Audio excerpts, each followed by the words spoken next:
Welcome back. If you guys saw the last video of me racing this thing, saw something broke. Let's go over what broke. And by what broke, a couple things. So, don't know what caused what, two separate issues, what have you. We don't know.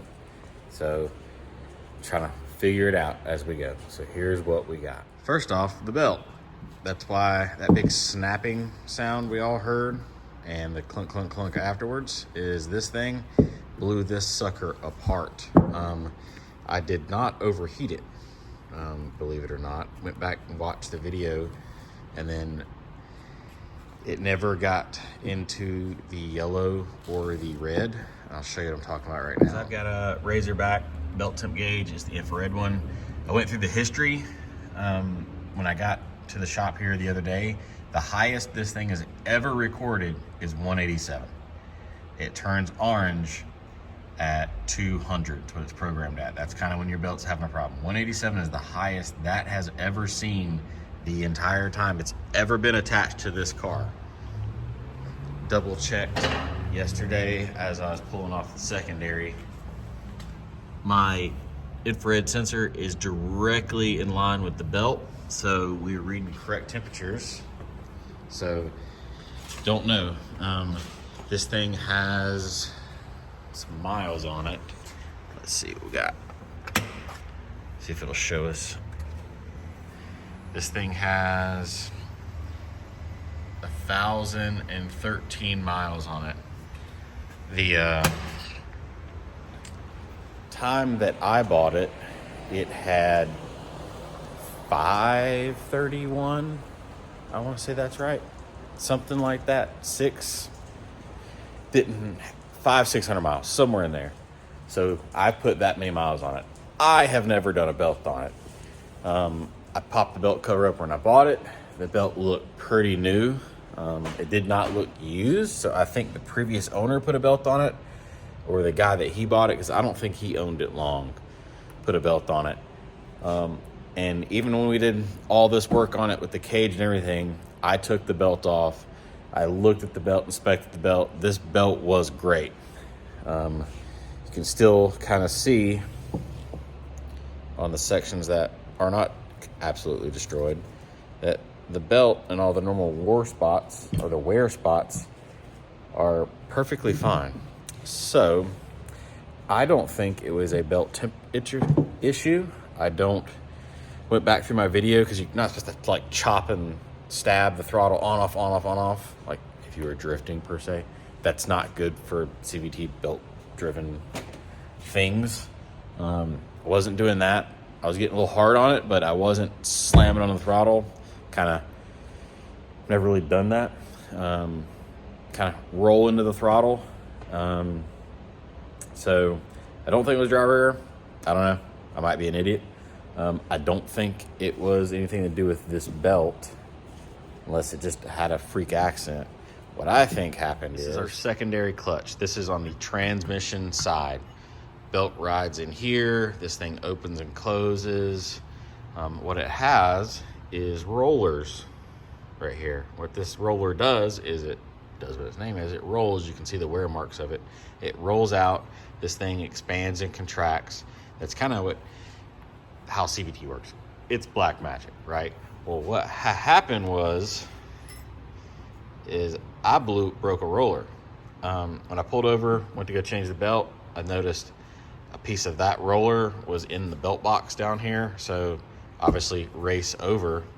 I threw a factory BRP belt on it, just enough to get it over to the trailer, which was at the very most an 1/8 mile away.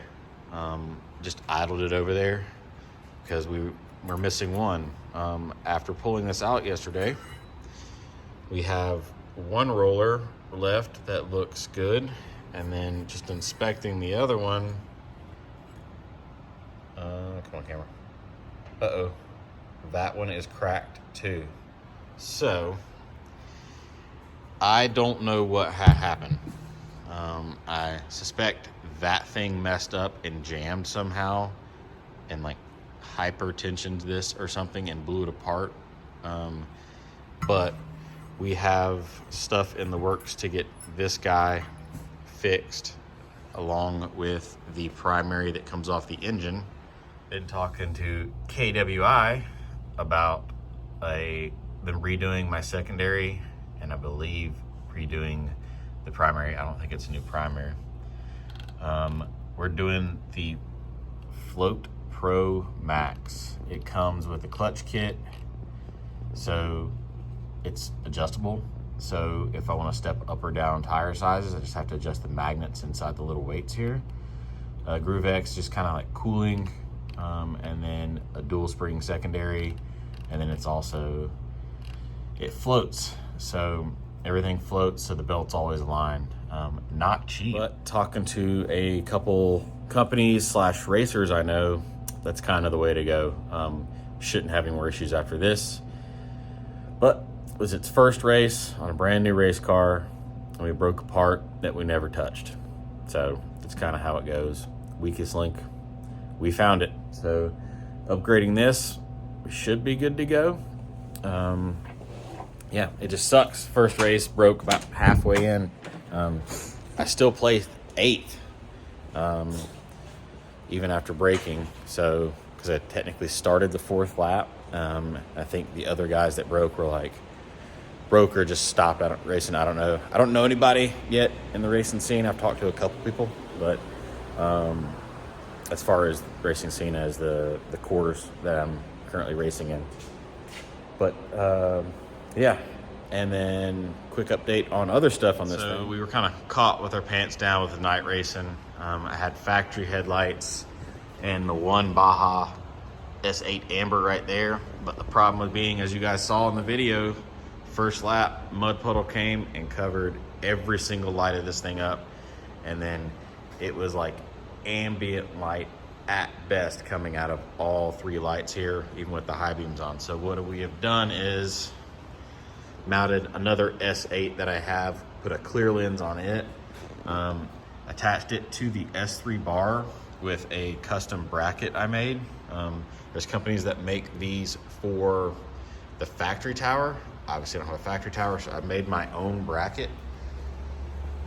I have a CNC plasma table, so was nothing to whip that guy up really quick. Also, Baja Squadron Pros in the driving combo up here. Just some Amazon bar clamps attached to those right there. Boom. Another problem I had was interior lighting. That's why the whole interior is blown apart right now. Couldn't see anything, putting the belts on, trying to get the tools out.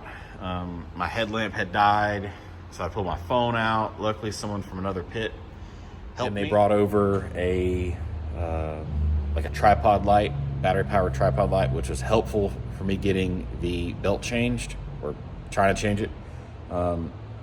Those interior lighting. So what I've done, wiring, I took a rock light, stuck it to the cage right here, coming all the way down. So that will light up the interior. We tested it yesterday by shutting all the doors and cutting all the lights in here. This lights up the interior perfect. It's behind my helmet, so if I or the co-driver has to turn the light on, it's not blaring in your face. It kind of provides light that where you're seeing. It does the entire floorboard over here where the tools and stuff are kept. And I'm also mounting a rock light right there that shines down in this entire area. So at night, again, if you have to change a belt or service anything over here, you don't have to have a flashlight, a headlamp, whatever. It'll just light up, and it's really easy. So if it does get mud on it, you wipe it off, and then you have light. And then also we'll do one over here on this side just because. So it'll be tapped into a work light button on our new Switch Pro here. So Garmin thing is awesome. You can control it from your phone, you can control it from the tablet, but the problem is when you're flying through the woods, having to go over to a menu, let it load for even half a second, and then press what you want on, you lose your GPS the entire time. And then you have to hit it back off, back over to GPS. And when you're trying to drive fast, that's not what you want to do. So we're going with Switch Pro. I kind of wanted one of these from the get-go. So, yay. So, bumper, hood, windshield are these guys right here. We already talked about those. That right there is my blue blinky light off the bar. Driver pumper is the Rugged Radio's Mac Air thing, which was a lifesaver because I was sweating. It was so hot and the helmet started to fog up. Forgot I had this thing, turned it on, boom, good to go. Fan ones, that override one. Work light is that light and the two rear lights at the same time, which are all just rock lights. And then siren, kind of self-explanatory, just siren. Where I'm going to mount it is we adjusted the Garmin up a little bit.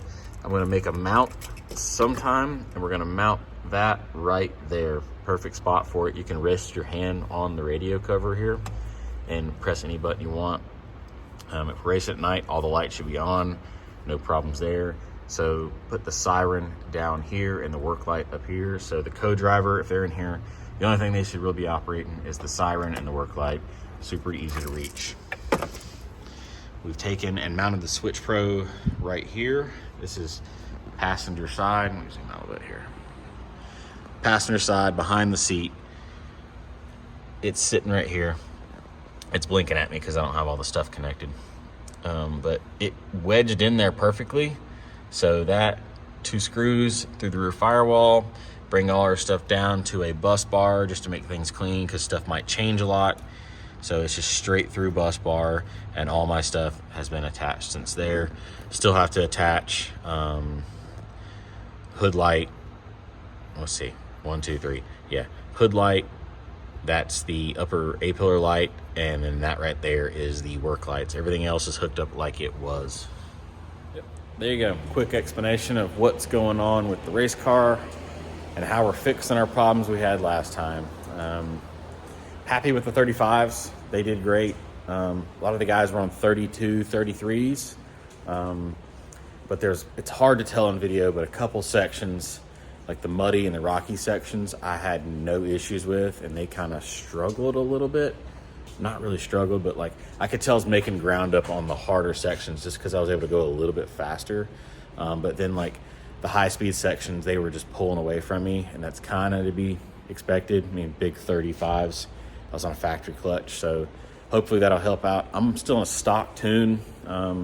Unfortunately, it being a 2021, it's got to get sent off to like Evo or someone to get the tune done. I take the ECU out. Right now, I don't have time to do it because the turnaround time. So we're running on factory power, which honestly, I'm learning the car. It's plenty fast. This thing is ridiculously fast. It's crazy someone could go out and go buy something this fast and go run through the woods like it does.